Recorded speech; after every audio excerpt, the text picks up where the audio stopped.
All right, how y'all doing today?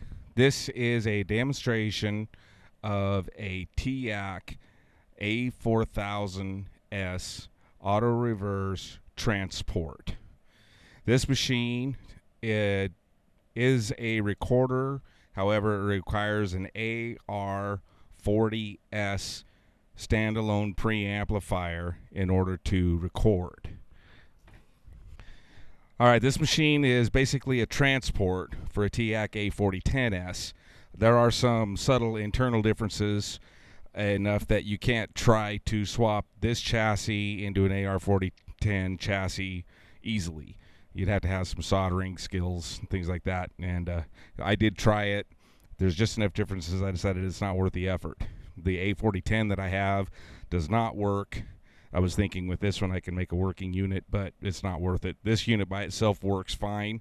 Plays back in 3 3/4 and 7.5 inches per second. Auto reverse works.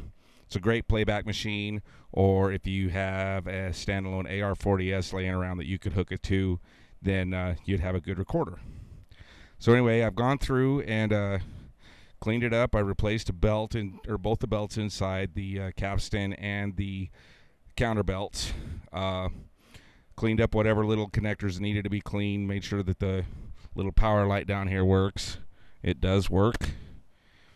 Pinch roller is smooth. It does operate correctly. However, I did notice some little fine cracks beginning to appear in it, and it's a tiny bit on the pliable side. It worked fine for me during the testing phase, but you might want to eventually have it replaced. Until then, this is a good deck. It does not come with any reels or reel holders. These happen to be the only ones that I have, and I can't let them go because I have other machines that use these as well. So if you wanted it fully functional and be able to use it upright like this, you'd have to buy the reel holders as well as a empty take-up reel for it. But until then, I will go ahead and I will demonstrate the various functions on it. And then I'll give you a quick overview of whatever minor little issues that it has.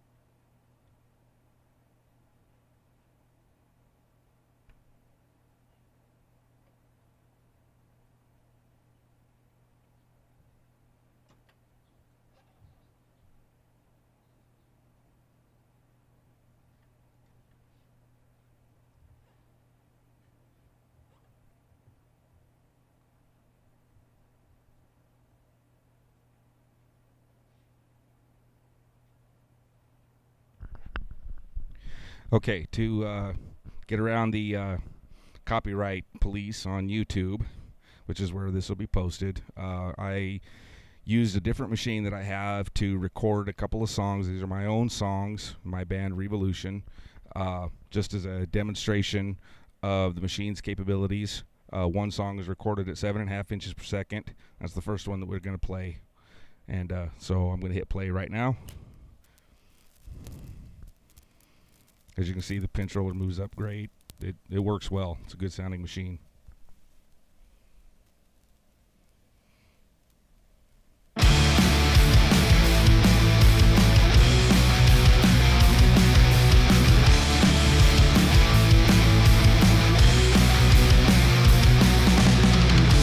Where you going, little girl?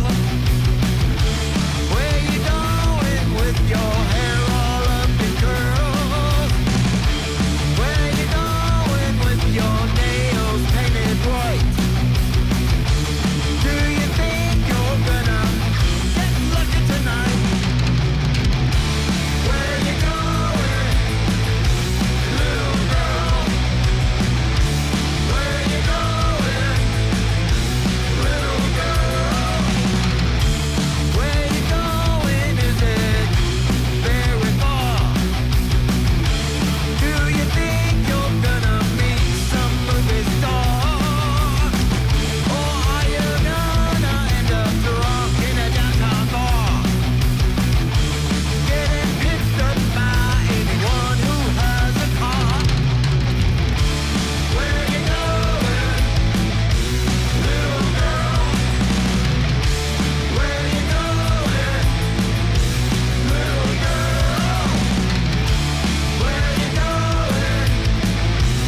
Where You, in case you're wondering, that is Where You Going by Revolution.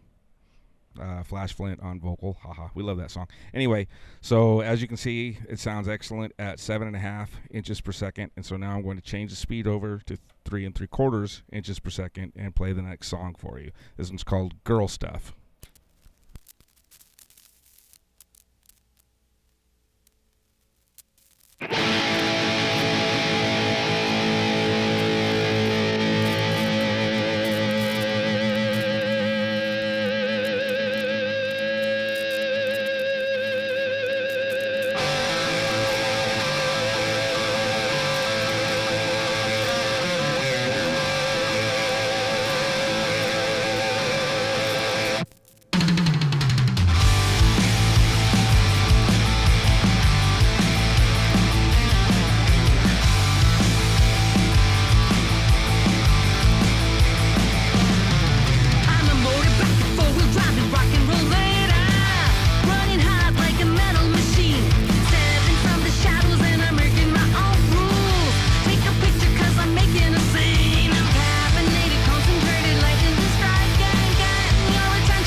Okay, and that was a full song at 3 3/4 inches per second. As you can tell, the fidelity on this is incredible.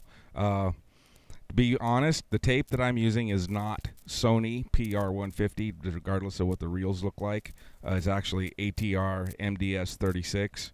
So, you know, different types of tape, different brands are going to give you a little bit different fidelity, but I really like this MDS36. It's, to me, sounds very, very close to what the original PR150 used to sound like. So, you know, before it all went to crap and couldn't be used anymore. So anyway, so there's the playback, the forward playback. I'll do a reverse real fast for you. It's got a pretty quick reverse. I haven't had any issues with tape spillage. Take it up to 7.5 and hit play, and then reverse. It goes right into it.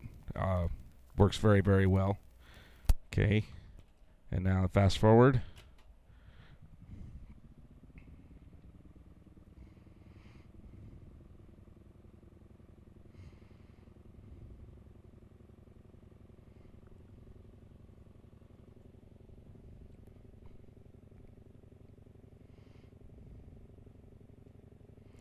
While we're waiting on that, I can show you some of the cosmetic issues real quick. I don't know if you can see it or not, but this is actually, the top here is kind of bent down just a little bit, like it's warped. Probably had something sitting on top of it for a long time.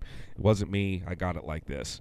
Also, there are some scratches on the face plate here, on the head cover plate. Mostly visible in the black here. There's a little divot pulled out of the corner down here on the side of the case, and I know the bottom has got some scratches on it from being moved around. This is, like I said, this is supposed to be on a unit with the standalone AR-40S, but this didn't come with that, and so I don't know what's been going on the bottom there, but it's got some scratches on it. It's still a perfectly serviceable case. It's not going to come apart or anything like that, but it could be prettier. Fast forward's working good all the way down to the end here. Okay. Now I'll do an auto reverse at the very end because this is where your spillage usually happens. I don't have any sensing foil on this, or I'd demonstrate it that way, but the sensor does work. All right. Now fast rewind.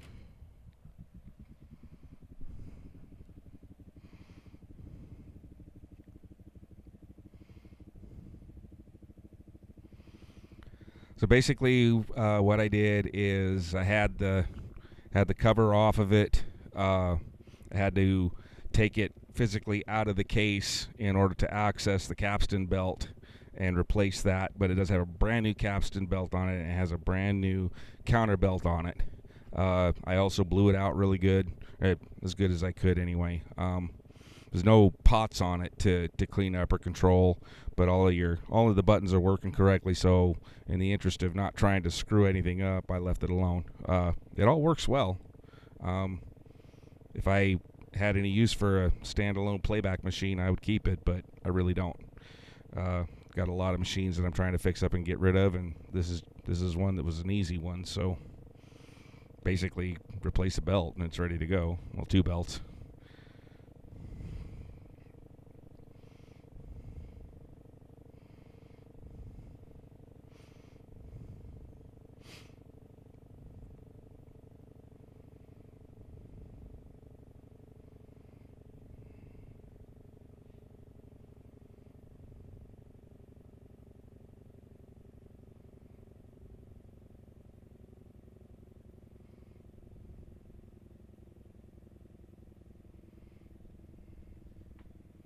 All right, I don't know if you can see it, but it is slowing down some in the rewind mode as it gets towards the end of the tape.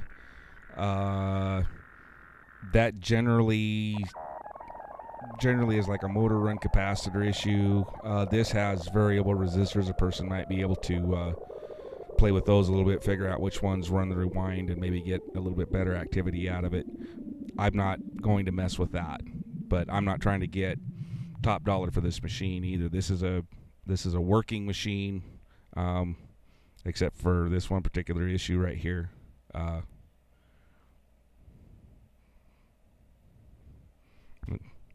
was going to speed it along with my fingers, but I didn't need to. It did finally get to the end there. So that's pretty much it. I'll flip it around and show you the back. I'm also going to have, there's also plenty of pictures on the listing that you'll be able to see. I'll show everything on it.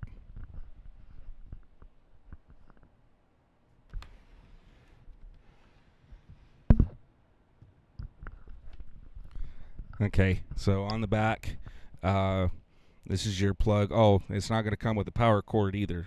This is actually a Sony cord, and I have to keep it as well. But if you can find any kind of basic Sony or Teac two-prong cord, like for the A2300 or 3300, anything like that, it'll fit. And so you can use that. But it does have connectors here. This is for the recording amp and for the recording equalizer. These are the two connectors we'll hook to the AR40S, and you have to have a special cable for that. This is a multi-voltage unit. It was set to go from 100 volts all the way up to 220 volts, 50 or 60 hertz, and it takes a 2 amp fuse. All the screws are here in the back, and it's got your model plate on the back and everything there. And that's pretty much it. That's the venerable Teac A 4000S. I think whoever buys it will be very, very happy with it. So, thus endeth the demonstration. Thank you.